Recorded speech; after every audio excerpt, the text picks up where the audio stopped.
Mon fils a contracté un prêt de 800 000 dollars à mon nom pour acheter une maison pour la famille de sa femme. Le jour de la pendaison de crémaillère, il m'a demandé « Comment es-tu arrivé ici ?» J'ai pointé l'huissier du doigt, et son visage est devenu pâle à la seconde même, et je vais tout te dire. Tout d'abord, permettez-moi de vous remercier d'avoir regardé La Voix de grand-mère. Abonnez-vous et dites-nous d'où vous regardez dans les commentaires. On vous fera peut-être un petit cadeau dans notre prochaine vidéo. Aujourd'hui, le grand merci à Latin et à Burke de Washington, D.C. Merci de faire partie de notre famille.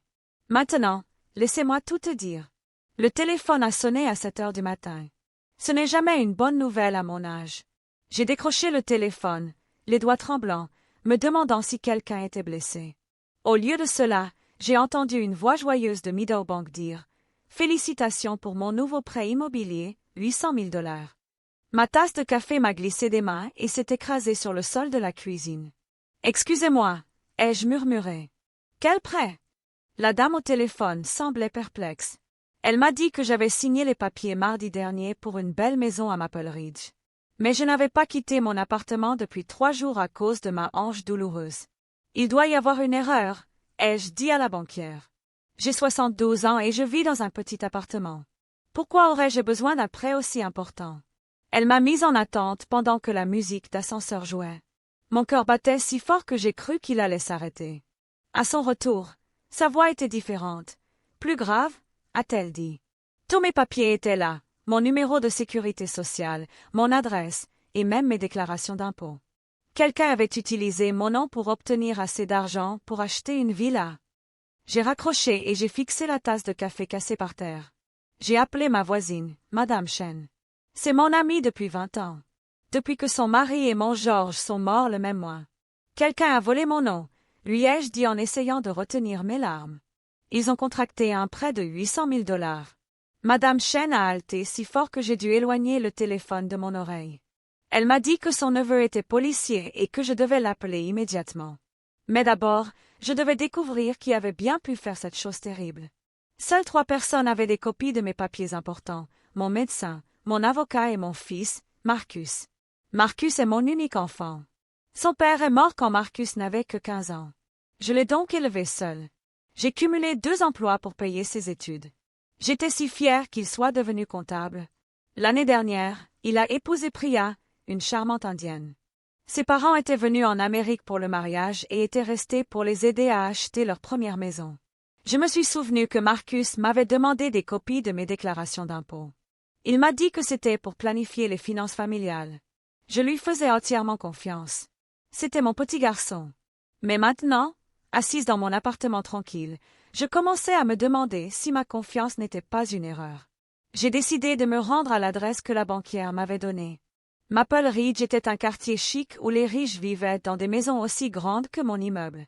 Le numéro 43 était une immense maison blanche avec une allée circulaire et une fontaine devant. Il y avait des camions de déménagement à l'extérieur et des gens transportant des meubles de luxe à l'intérieur. J'ai garé ma vieille voiture de l'autre côté de la rue et j'ai observé. C'est là que je l'ai vu. Marcus, mon fils, dirigeait les déménageurs. Il portait un costume neuf que je n'avais jamais vu auparavant. À côté de lui se tenaient Priya et 2 personnes âgées qui ressemblaient à ses parents. Mes mains tremblaient en regardant mon fils se comporter comme s'il était le propriétaire de cette belle maison. Le même fils qui avait pleuré dans mes bras à la mort de son père. Le même garçon que j'avais endormi en chantant tous les soirs. Maintenant, il utilisait mon nom pour acheter une maison pour sa nouvelle famille. J'ai pensé à aller jusqu'à la maison et à le confronter sur place. Mais quelque chose m'en a arrêté. Peut-être était-ce sa façon de rire avec les parents de Priya.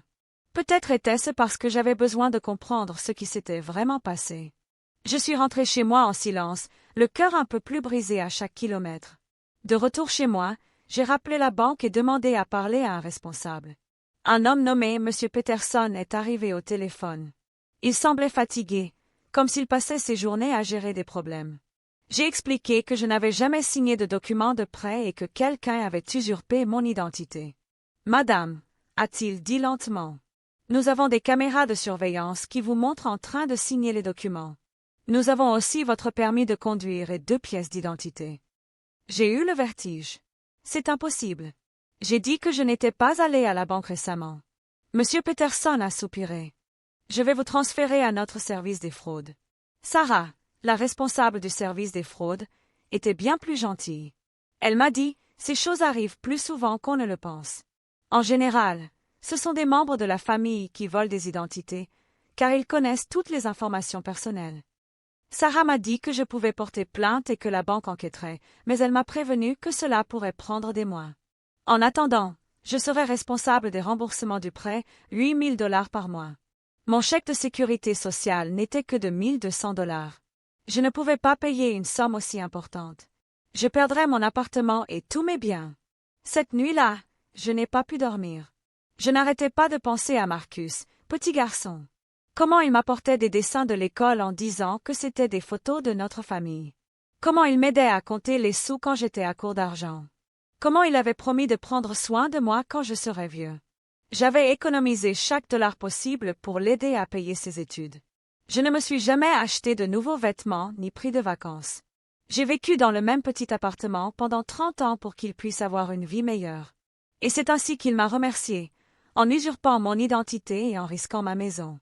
Le lendemain matin, Marcus m'a appelé. Sa voix était joyeuse et enthousiaste. « Maman, devine quoi? On a acheté une maison. Elle est incroyable. Il faut que tu viennes la voir. » J'ai serré le téléphone si fort que mes jointures sont devenues blanches. « Tu l'as acheté avec un prêt à mon nom? » ai-je demandé doucement. Il y a eu un long silence. Puis Marcus a ri, mais son rire semblait forcé. « De quoi parles-tu, maman? Tu dis n'importe quoi. » Mais j'entendais la nervosité dans sa voix. « La banque m'a appelé hier, » ai-je dit. Ils m'ont félicité pour mon prêt de 800 000 $. Encore un silence. Puis la ligne a été coupée. Je suis restée assise près de mon téléphone pendant 1 heure à attendre que Marcus me rappelle. Comme il ne l'a pas fait, j'ai su que j'avais ma réponse. Mon propre fils, le garçon pour qui j'avais tout sacrifié, avait usurpé mon identité pour acheter une maison. J'ai repensé à toutes les fois où je m'étais privée de tout pour qu'il ait ce dont il avait besoin. À celles où je mangeais des sandwichs au beurre de cacahuète pour qu'il puisse avoir de vrais repas. Cet hiver, j'ai porté mon manteau usé, car ses chaussures d'école étaient plus importantes que ma chaleur. Et c'est ainsi qu'il m'a témoigné sa gratitude en me faisant courir le risque de perdre ma maison. J'ai appelé Madame Chen et lui ai raconté ce qui s'était passé. Elle était tellement en colère qu'elle s'est mise à parler chinois, ce qu'elle ne faisait que lorsqu'elle était vraiment bouleversée. « Appelez la police immédiatement, » m'a-t-elle dit. « Votre fils est un criminel. » Mais l'idée que mon propre enfant aille en prison me rendait malade. Peut-être y avait-il une autre solution. Peut-être que je pourrais lui parler et lui faire comprendre à quel point c'était mal. Peut-être qu'il transférerait le prêt à son nom et réglerait tout. J'ai décidé d'attendre quelques jours et de voir s'il m'appellerait en premier. 1 semaine s'est écoulée sans aucune nouvelle de Marcus. Je dormais à peine et je pouvais à peine manger. Chaque matin, je m'attendais à trouver un avis d'expulsion sur ma porte. À chaque fois que le téléphone sonnait, je pensais que c'était quelqu'un qui réclamait de l'argent que je n'avais pas. Finalement, j'ai reçu une invitation par la poste. C'était du papier fantaisie avec des lettres dorées. Marcus et Priya organisaient une pendaison de crémaillère dans leur nouvelle maison, la même maison achetée avec l'argent volé. En bas, de la main de Marcus, il était écrit « Au plaisir de te voir là-bas, maman. Avec tout mon amour. » L'audace de ce garçon m'a tellement mise en colère que j'ai déchiré l'invitation en deux. J'ai appelé un avocat, Maître Rodriguez, qui avait fait une publicité à la télévision. Il m'a dit qu'il me rencontrerait gratuitement pour discuter de mon cas. Son cabinet était situé dans un centre commercial, à côté d'une boutique de beignets. Maître Rodriguez était plus jeune que Marcus, mais il a écouté attentivement mon histoire. « Madame Thompson, » a-t-il dit lorsque j'ai eu fini, « c'est de l'usurpation d'identité et de la fraude. Votre fils risque 5 à 10 ans de prison. » Cette pensée m'a fait mal au ventre. « N'y a-t-il pas une autre solution ?» ai-je demandé. « Et s'il réglait simplement le prêt ?» Maître Rodriguez a secoué la tête. « Le mal est fait. Tu dois te protéger. » Monsieur Rodriguez m'a expliqué que j'avais 2 choix. Porter plainte et porter plainte contre Marcus, ou tenter de régler la situation en privé en espérant qu'il transfère le prêt à son nom. Mais il m'a prévenu que si Marcus refusait de coopérer, je resterais avec la dette. La banque se fiche des problèmes familiaux, a-t-il dit. Elle veut juste son argent. Je lui ai demandé combien cela coûterait pour l'embaucher. Il m'a répondu 5 000 $ d'avance. Je n'avais pas d'argent. Je quittai son bureau plus désespéré que jamais. Je décidai d'aller à la pendaison de crémaillère, non pas pour fêter ça, mais pour affronter Marcus devant ses amis et sa famille. Peut-être que la honte publique le pousserait à faire le bon choix. J'ai passé 1 heure à me préparer, à choisir ma plus belle robe et à me coiffer avec soin. Si c'était une confrontation, je voulais avoir l'air digne. Je répétais ce que j'allais dire devant le miroir. Mesdames et messieurs, sachez que cette belle maison a été achetée avec de l'argent volé.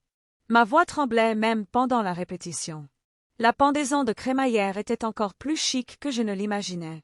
Il y avait des voituriers et des serveurs portant des plateaux de nourriture coûteuse. Je n'avais jamais vu un tel luxe de ma vie.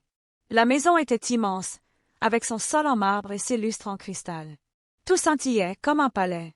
Je restai dans le hall d'entrée, me sentant petite et déplacée dans ma vieille robe. D'autres invités passèrent devant moi, vêtus de vêtements et de bijoux de créateurs qui coûtaient probablement plus cher que mon loyer mensuel. Je me demandais combien d'entre eux savaient que cette fête avait été payée avec de l'argent volé. J'ai trouvé Marcus dans le salon, entouré d'amis et de collègues. Il leur expliquait les caractéristiques de la maison, comme s'il était un expert immobilier.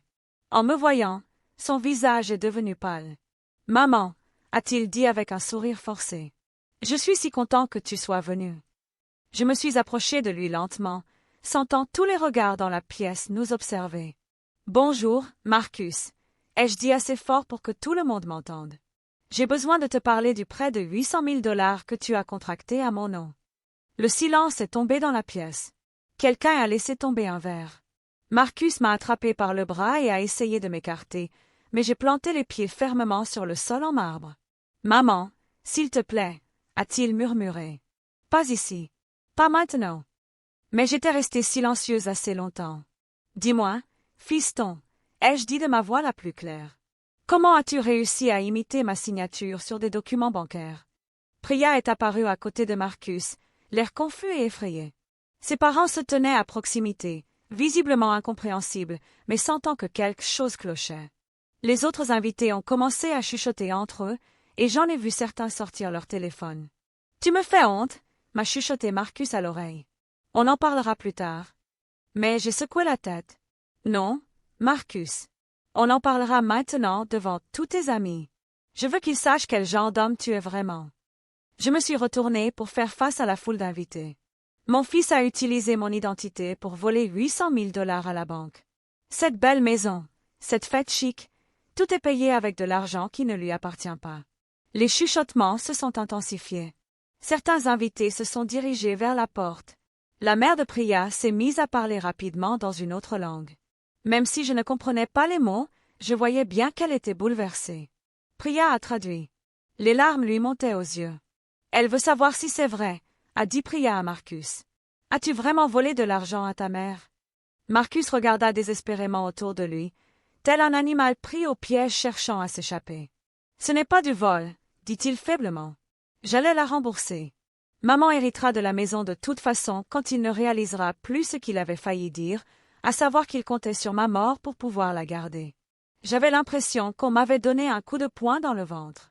Mon propre fils prévoyait d'hériter de ma dette et de mes maigres économies.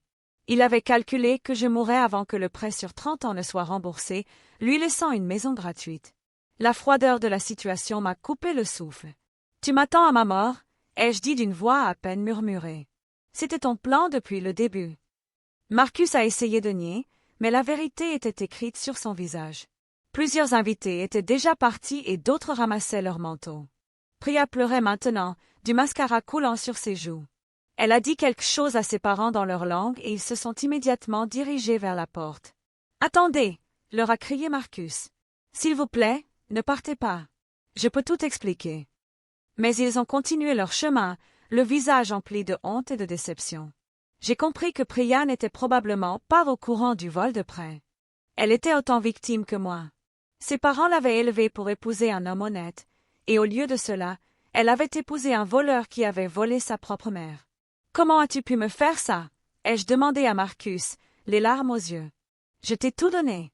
J'ai travaillé 2 fois pour te payer tes études.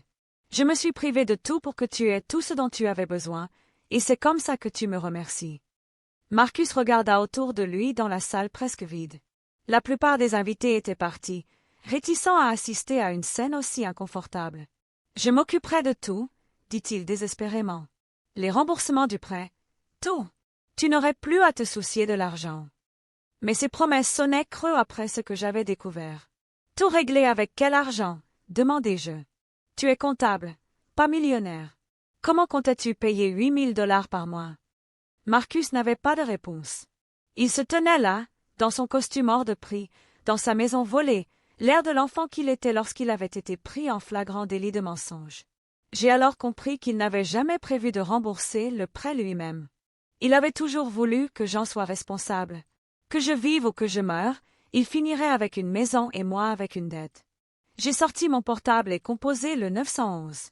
J'aimerais signaler les vols d'identité et les fraudes, ai-je dit clairement.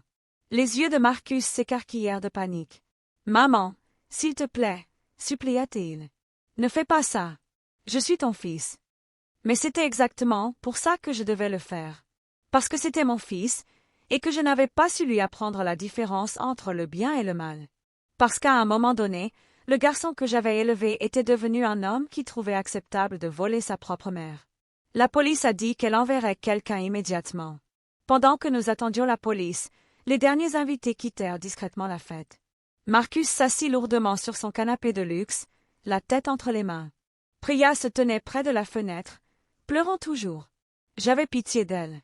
Elle allait payer le prix des crimes de Marcus, même si elle était innocente.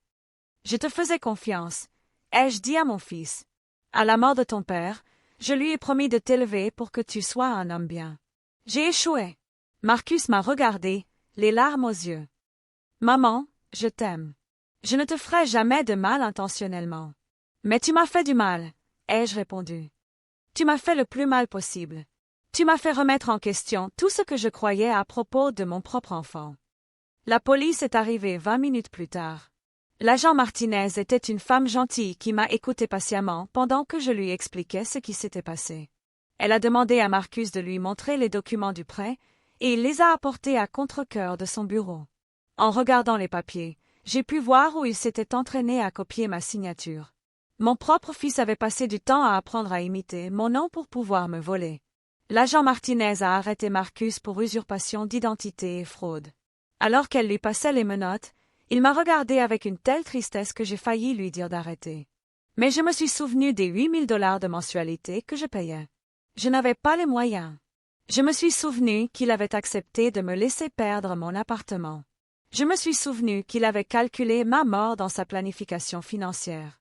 « Je suis désolé, maman, » a-t-il dit tandis que l'agent Martinez le conduisait à la voiture de police. « Je t'aime. » J'aurais voulu lui dire que je l'aimais aussi, mais les mots ne venaient pas.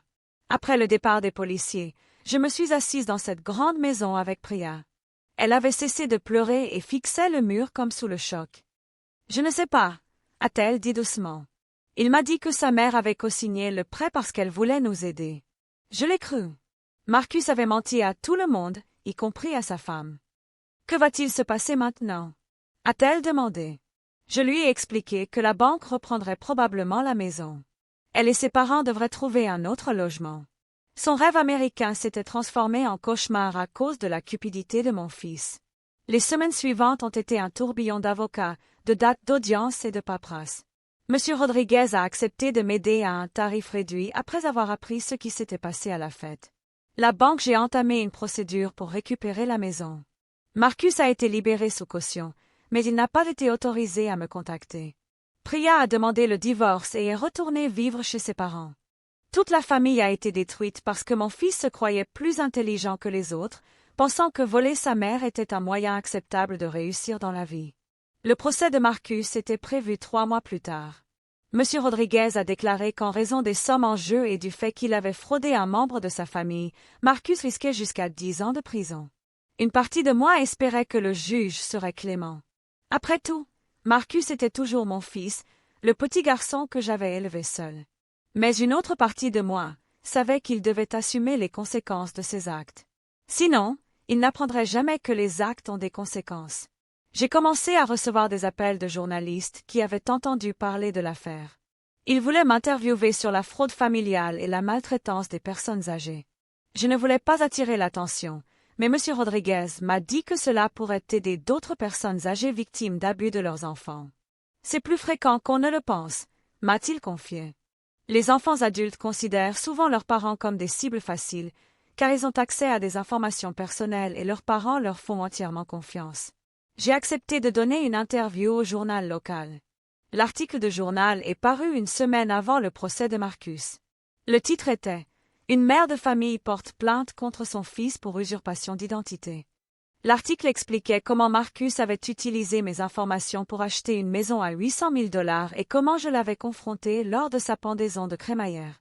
Le journaliste avait également interviewé l'agent Martinez et M. Rodriguez.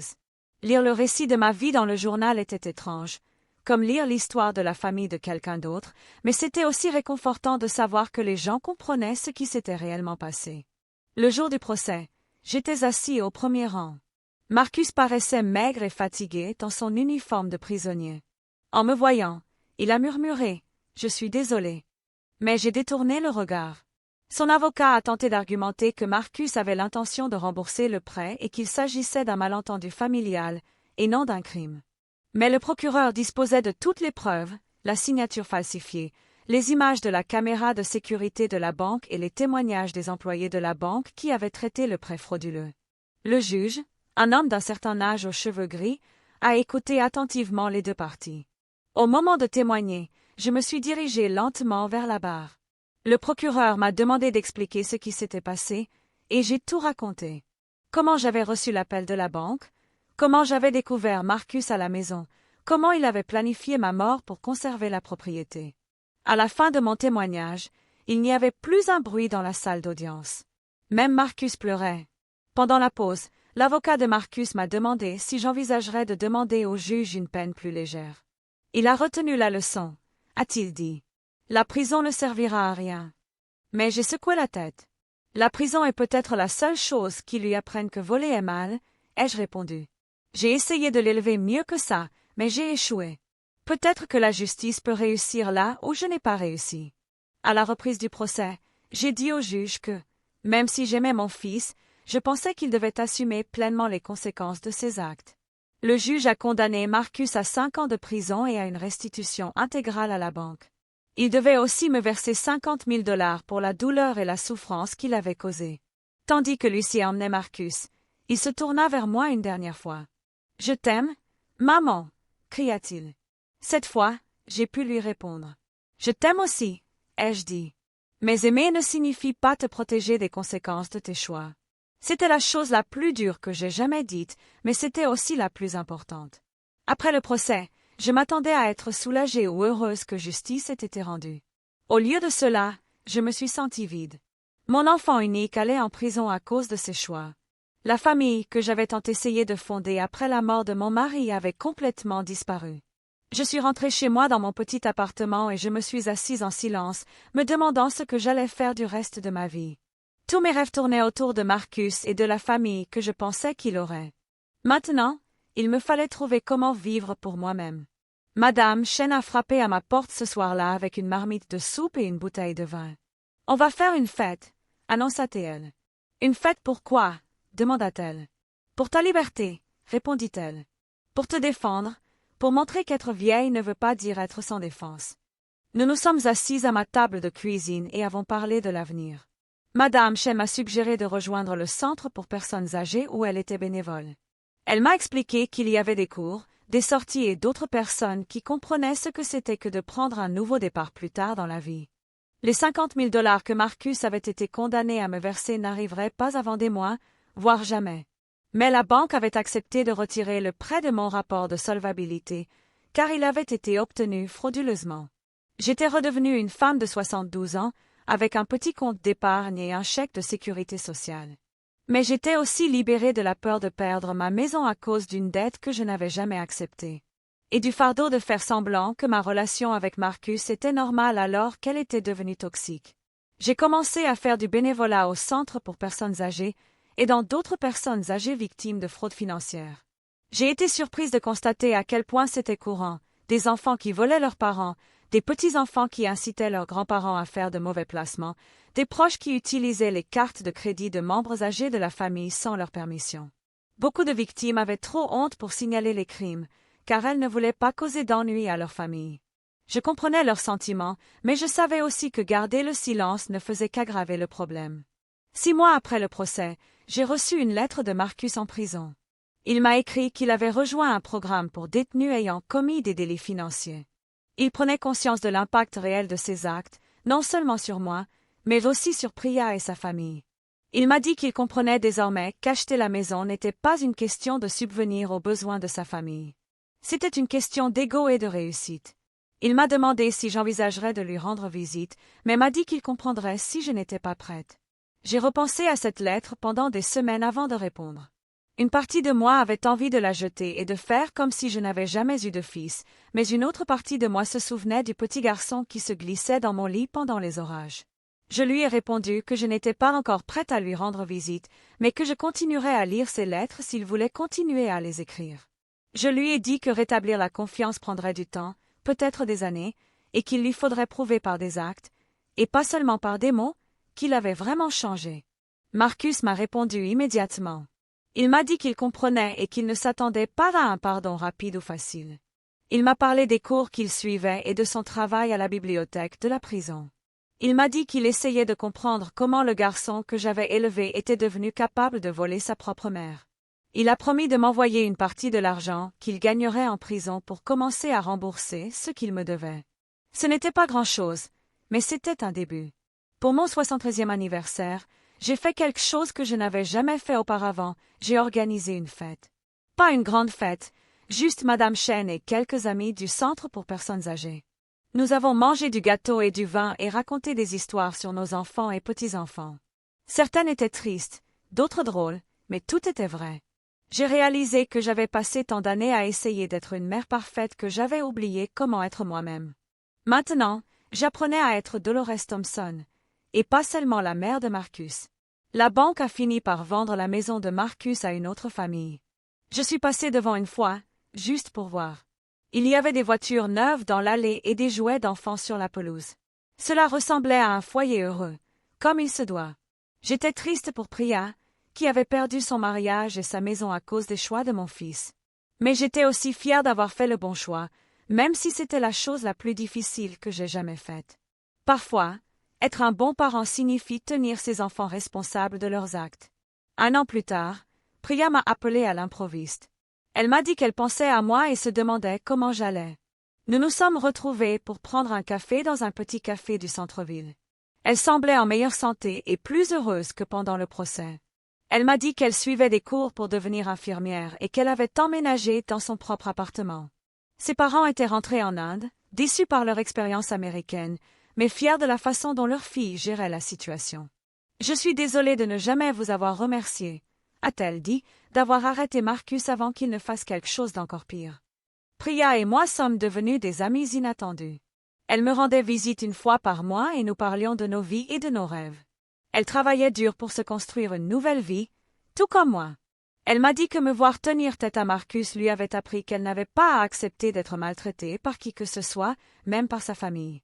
« Tu m'as montré ce qu'est le courage », m'a-t-elle dit, même quand ça coûte tout. Je lui ai dit que parfois, tout perdre est le seul moyen de découvrir qui on est vraiment. Marcus est sorti de prison après avoir purgé 3 ans de sa peine de 5 ans. Il avait mérité une mise à pied pour bonne conduite et pour avoir terminé ses études. Il m'a appelé avant sa sortie pour me demander s'il pouvait me voir. J'ai accepté de le retrouver dans un restaurant près de la prison, un lieu neutre où nous pourrions discuter sans pression. Quand je l'ai vu entrer, il paraissait plus âgé et plus mince.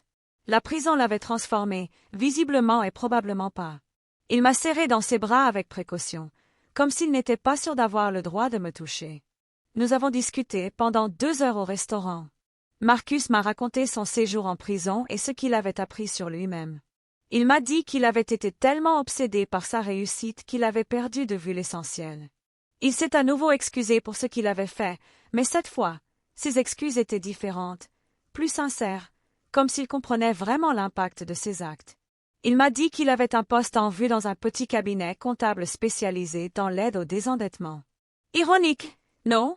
A-t-il dit avec un sourire triste.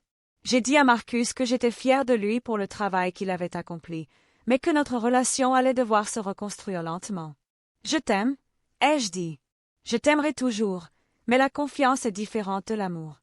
L'amour se ressent. La confiance se gagne. Il a hoché la tête et m'a dit qu'il comprenait. Il m'a demandé s'il pouvait m'appeler une fois par semaine et peut-être me rendre visite une fois par mois. J'ai accepté, à condition que s'il me mentait à nouveau ou essayait de profiter de moi de quelque manière que ce soit, je couperais définitivement contact avec lui. Cela fait 2 ans que Marcus est sorti de prison. Notre relation est différente maintenant, mais par certains côtés, elle est meilleure qu'avant. Nous parlons franchement de choses dont nous n'avions jamais parlé quand il était enfant. Il me parle de ses difficultés financières et sociales, et je lui parle de la solitude que j'ai ressentie après la mort de son père. Il rembourse petit à petit l'argent qu'il me doit. Et surtout, il tient ses promesses. Il m'appelle quand il le dit et me rend visite quand il le doit. Lentement, prudemment, nous apprenons à nous faire confiance à nouveau. Parfois, on me demande si je regrette l'arrestation de mon fils. La réponse est non. Ce que je regrette, c'est qu'il ait fallu un crime pour que Marcus comprenne que ses actes ont des conséquences. Ce que je regrette, c'est de ne pas avoir fixé de meilleures limites plus tôt dans notre relation. Ce que je regrette, c'est que Priya ait été blessée dans l'opération. Mais je ne regrette pas de m'être défendue et d'avoir exigé d'être traitée avec respect. L'amour sans respect n'est pas vraiment de l'amour. C'est juste de l'obligation et de la culpabilité enrobées de belles paroles. Le véritable amour, c'est se soucier suffisamment de quelqu'un pour le tenir responsable de ses erreurs. Aujourd'hui, j'ai 75 ans et je vis seule dans le même petit appartement que j'habite depuis 30 ans. Mais je ne me sens pas seule. J'ai des amis à la maison de retraite.